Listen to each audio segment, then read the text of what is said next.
Sir, আপনার নামে একটা চিঠি এসেছে।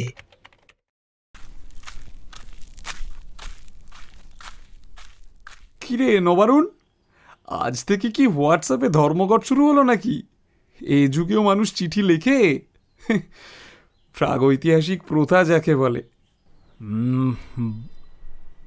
বাবা পাঠিয়েছেন। বাবা তো স্মার্টফোন ব্যবহার করে না। কথা বলা ছাড়া ফোনের অন্য কাজগুলো বাবার কাছে আজও অপচয় মনে হয়। বাবা নবারুণ, অনেক দিন হলো বাড়ি আসিসনি। মাটির গন্ধ ভুলে গেলি নাকি? সামনেই বিহু, নতুন ধানের চাল উঠেছে। তোর মা তোর প্রিয় পিঠের জন্য আতপ চাল গুঁড়ো করে রেখেছে। 2 বছর হলো তোর মুখটা দেখি না বাবা।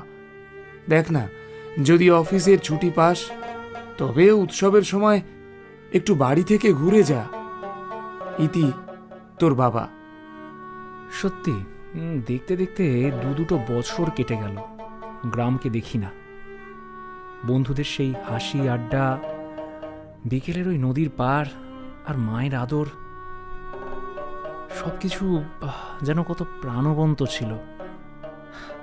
আজ এই এসির ঠান্ডা হাওয়া তার কাছে কিছুই না। মাটির সেই সোঁদা গন্ধ ভাবলেই যেন প্রাণটা ভরে উঠছে। না, অফিসে একবার কথা বলে দেখি, কদিনের ছুটি পাওয়া যায় যদি।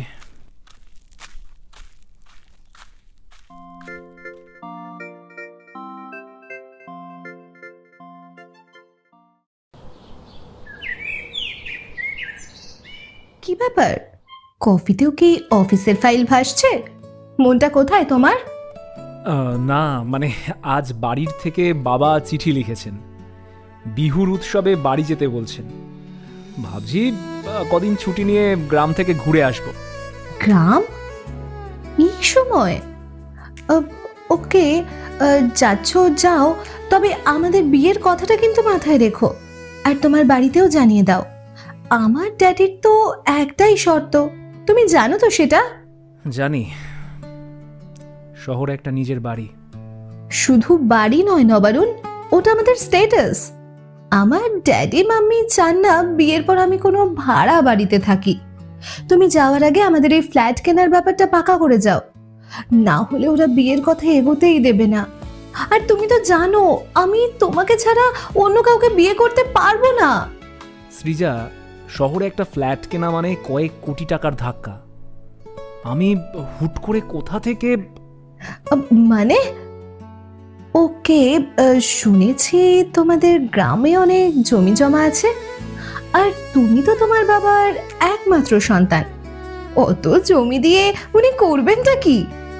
তুমি বরং তোমার শেয়ারের অংশটা বিক্রির কথা বলো। তোমার বাবার স্বপ্ন যদি ছেলে হয়, তবে নিশ্চয়ই তিনি তোমার ক্যারিয়ারের জন্য এইটুকু ছাড় দেবেন। নবারুণ চুপ করে কফির কাপে চামচ নাড়তে থাকে, তারপর সৃজার দিকে তাকায়। সেখানে ভালোবাসা আছে, কিন্তু সেই ভালোবাসা শর্তহীন নয়। ঠিক আছে, এবার গ্রামে গিয়ে বাবা মার সাথে এ নিয়ে আলাদা করে কথা বলবো, দেখি কি করা যায়। থ্যাংক ইউ, আমি জানতাম তুমি ঠিক রাস্তা খুঁজে পাবে।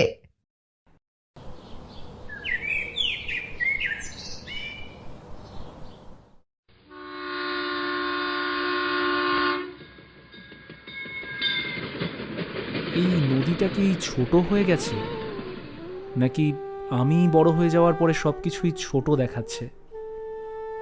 এই ধুলোমাখা পথটা দিয়েই তো আমি দৌড়াতাম, আজ কেন এই পথটাকেই পর মনে হচ্ছে? কিরে নবা, তোর গায়ের থেকে তো দেখি দামি পারফিউমের গন্ধ বেরোচ্ছে রে। তা কেমন আছিস বল? এই তো ভাই, ভালোই আছি। তোরা সব কেমন আছিস? আমাদের সব চলে যাচ্ছে রে। তুই চলে গেলি তপনও শহরে, আমি আর গগন নিয়ম করে রোজ আড্ডা মারি। তুই এসে গেছিস, আড্ডাটা আরও জমে যাবে। চল বটতলায়। ওই যে দেখ, ওদিকে তাকা, ওই যে মেয়েটি হেঁটে আসছে, চিনতে পারছিস? আমাদের পরিতোষ জেঠুর প্রাণের বন্ধু সুবোধ কাকুর মেয়ে অনন্যা কলকাতায় হোমিওপ্যাথি নিয়ে পড়ে এখন গ্রামেই প্র্যাকটিস করছে। আরে নবারুণদা, কতদিন পর! আপনি নিশ্চয়ই আমাকে চিনতে পারছেন না। হ্যাঁ, মানে সুবোধ কাকুর মেয়ে তো, অনেক বড় হয়ে গেছো। শুনলাম তুমি নাকি এখানেই ডাক্তারি করছো। শহরে চেষ্টা করলে তো আরও ভালো করতে পারতে। শহরের ভিড়ে তো অনেক বড় বড় ডাক্তার আছে নবারুণদা, কিন্তু আমাদের এই মাঠঘাটের মানুষগুলোর জন্যও তো কাউকে থাকতে হবে। বাবার ইচ্ছা ছিল, আর আমারও এই মাটির টানটা বড্ড বেশি ভালো লাগে। অনন্যার চোখে একটা অদ্ভুত শান্তি আছে। ও মাটিকে ভালোবেসে থেকে গেল। আর আমি কি তবে পালিয়েছিলাম, নাকি উন্নতির নেশায় নিজেকে অন্ধ করে ফেলেছি? নবারুণ চুপ করে যায়। অনন্যার কথার মধ্যে এমন এক তৃপ্তি আছে যা নবারুণ তার কর্পোরেট জীবনে কোনোদিন খুঁজে পায়নি। অনন্যা চলে যাওয়ার সময় নবারুণ তার যাওয়ার পথের দিকে তাকিয়ে থাকে।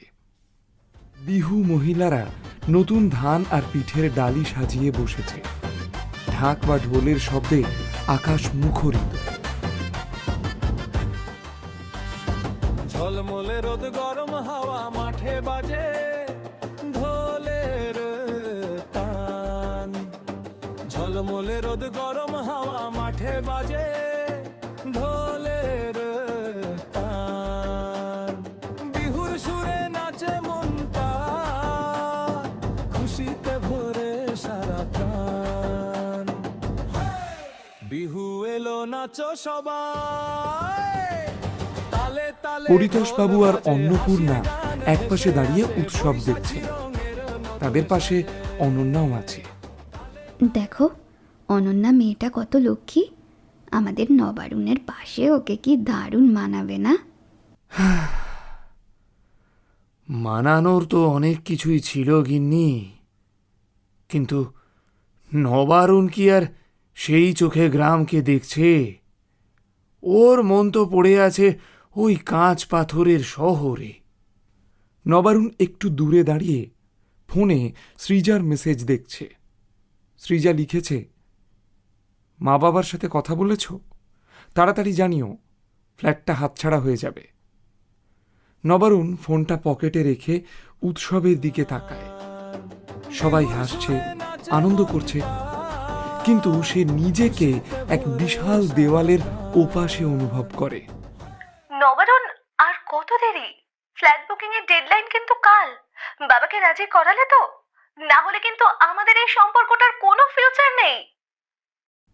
নবারুণ সৃজার ফোনটা কেটে দেয় আর ফোনটা লক করে পকেটে রাখে। তার চোখের সামনে পরিতোষবাবু আর অন্নপূর্ণার হাসিটাই ধরা পড়ে। কি এক মুশকিলে পড়া গেল। সৃজার দাবি না মানলে সম্পর্ক শেষ, আবার জমি বিক্রির কথা বললে মা বাবার স্বপ্ন শেষ। চারদিকে সবাই উৎসবে মেতে আছে, অথচ আমার মাথার ভেতরে কে যেন হাতুড়ি পিটছে। কোন মুখে ওদের বলবো যে আমি এই ভিটেমাটি বিক্রি করে দিতে চাই? একটা দামি ফ্ল্যাটের জন্য কি তবে নিজের অস্তিত্বটাকেই নিলামে তুলে দেব? অন্নপূর্ণা হ্যারিকেনটা নিয়ে সিঁড়িতে বসেছিলেন। নবারুণ তার পাশে গিয়ে বসে। মা, একটা কথা ছিল, খুব জরুরি।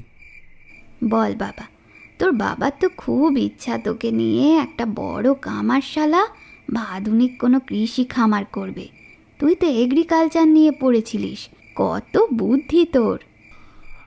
মা, ও সব সম্ভব নয়। আমি শহরে সৃজা নামের একটা মেয়েকে ভালোবাসি। ওর বাড়ির লোক চায় বিয়ের পর আমার যেন একটা নিজস্ব ফ্ল্যাট থাকে, আর সেটা কিনতে প্রচুর টাকার দরকার। টাকা? এত টাকা আমরা কোথায় পাবো রে বাবা? মা, বাবার ওই আমবাগান আর ধান জমিটা তো এখন পড়ে আছে।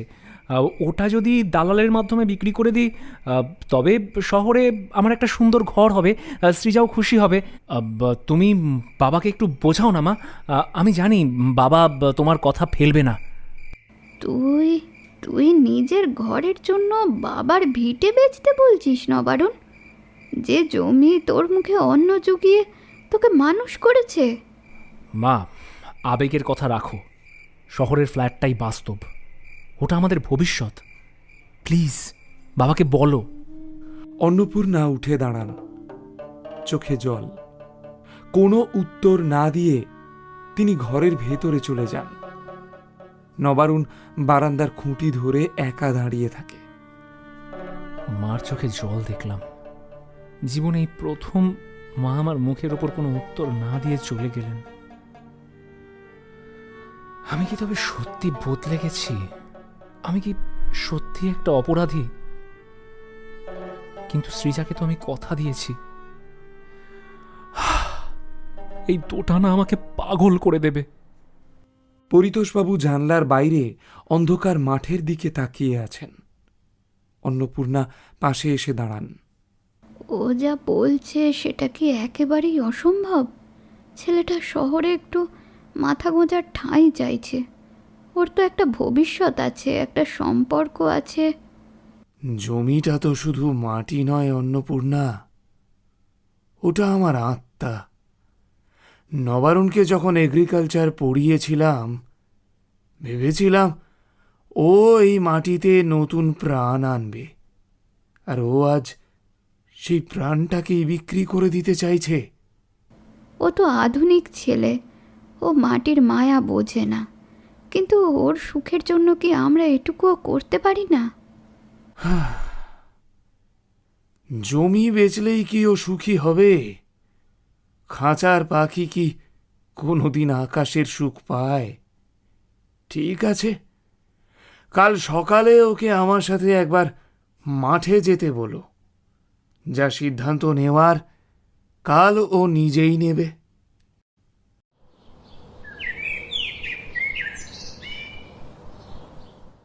পরিতোষবাবু আগে আগে হাঁটছেন, পেছনে নবারুণ।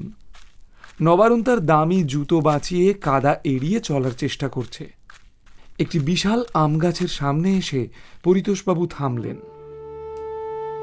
এই গাছটা দেখছিস নবারুণ? যেদিন তুই জন্মালি সেদিন এই চারাটা পুঁতেছিলাম। আজ সে ময়ূর। এই বাগানটা তোর নামে রাখা, নবারুণ বাগ। এমন সময় গ্রামের এক কৃষক কাস্তে হাতে এগিয়ে আসে। গ্রামের লোক পরিতোষবাবুকে দেখে মাথায় হাত ঠেকিয়ে প্রণাম করে। হালদার মশাই, আমার ওই উত্তর দিকের ক্ষেতে ধান লাল হয়ে যাচ্ছে, একটু এসে দেখে দেবেন? আপনি না বললে তো ভরসা পাই না। হো, দাদাবাবু এসেছেন দেখছি। বড় ডাক্তার হয়ে গেছেন নিশ্চয়ই। আমাদের কথা মনে রাখবেন দাদাবাবু। আপনার বাবা না থাকলে গত বন্যায় আমরা না খেতে পেয়ে মরতাম। শোন বাবা, শহরে তুই কয়েক কোটি টাকা দিয়ে ফ্ল্যাট কিনলে সেখানে তোর পরিচয় হবে কেবল একটা ফ্ল্যাট নম্বর। লিফটে কারোর সাথে দেখা হলে কেউ চিনবে না। কিন্তু এই গ্রামে তুই হলি পরিতোষ হালদারের ছেলে। এখানকার প্রতিটা গাছ, প্রতিটা মানুষ তোকে চিনে। তুই কি তোর এই পরিচয়টা বিক্রি করে দিয়ে একটা নম্বর হতে চাস? নবারুণ গাছের গুঁড়িতে হাত রাখে। তার মনে পড়ে ছোটবেলায় এই বাগানে লুকোচুরি খেলার স্মৃতি। তার ভেতরের যান্ত্রিক মানুষটা যেন ধীরে ধীরে ভেঙে পড়ছে। গাছের এই শক্ত ছালটা যেন বাবার হাতের কঠোর পরিশ্রমের সাক্ষী। আমি যদি এই বাগানটা বিক্রি করি, তবে আমি কি শুধু মাটি বিক্রি করব, নাকি বাবার এই 25 বছরের ভালোবাসাটাকেও বিক্রি করে দেব? শহরের ফ্ল্যাট নাম্বারটা কি সত্যি আমার এই পরিচয়ের চেয়ে বড়? নবারুণ ফোন কানে দিয়ে কথা বলছে। ফোনের ওপাশে সৃজার গলা শোনা যাচ্ছে। কি হলো নবারুণ? দালালের সাথে কথা হয়েছে? আজই টাকাটা অ্যাডভান্স করতে হবে। আমি জমি বিক্রি করছি না সৃজা, আর আমি শহরে ফিরেও আসছি না। আমি গ্রামেই থাকব। আমার শেখা প্রযুক্তি দিয়ে আমি বাবার এই কৃষিকাজকে আরও আধুনিক করব। তুমি কি আমার সাথে এই জীবনে আসতে পারবে? তুমি পাগল হয়ে গেছো? এই ধুলোবালির মধ্যে আমি থাকবো? ইম্পসিবল। আমি পরিষ্কার বলছি নবারুণ, এই সিদ্ধান্ত নিলে আমাদের সম্পর্ক এখানেই শেষ। তবে তাই হোক সৃজা, যে ভালোবাসা শেকড়কে অস্বীকার করতে শেখায় সেই ভালোবাসা আমি চাই না। ভালো থেকো। তুমি আমার কথা ভাবলে না নবারুণ? তুমি ওই গ্রামে পচে মরতে চাও? নবারুণ ফোনটা কেটে দেয়। সম্পর্কের এই সুতোটা ছিঁড়ে গেল ঠিকই, কিন্তু আজ মনে হচ্ছে আমি আবার মাটির ওপর শক্ত করে দাঁড়াতে পেরেছি। বাবার নবারুণ বাগান এখন আমার দায়িত্ব। শহরের ফ্ল্যাট আমাকে ঘর দিতে পারত, কিন্তু এই মাটি আমাকে আমার আমিকে ফিরিয়ে দিল।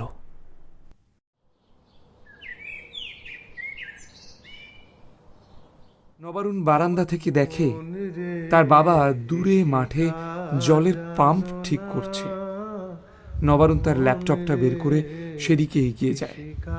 অনন্যা দূর থেকে দৃশ্যটা দেখে। এমন মানব জনম রইল পতি আবাদ করলে ফুল তো সোনা মানব জনম রইল পতি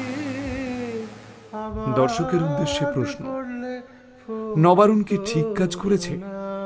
ক্যারিয়ার, প্রেম আর শহরের রঙিন জীবন বিসর্জন দিয়ে নিজের শিকড় আঁকড়ে ধরা কি বর্তমান সময়ের সঠিক সিদ্ধান্ত? আপনার মতামত কমেন্টে জানান।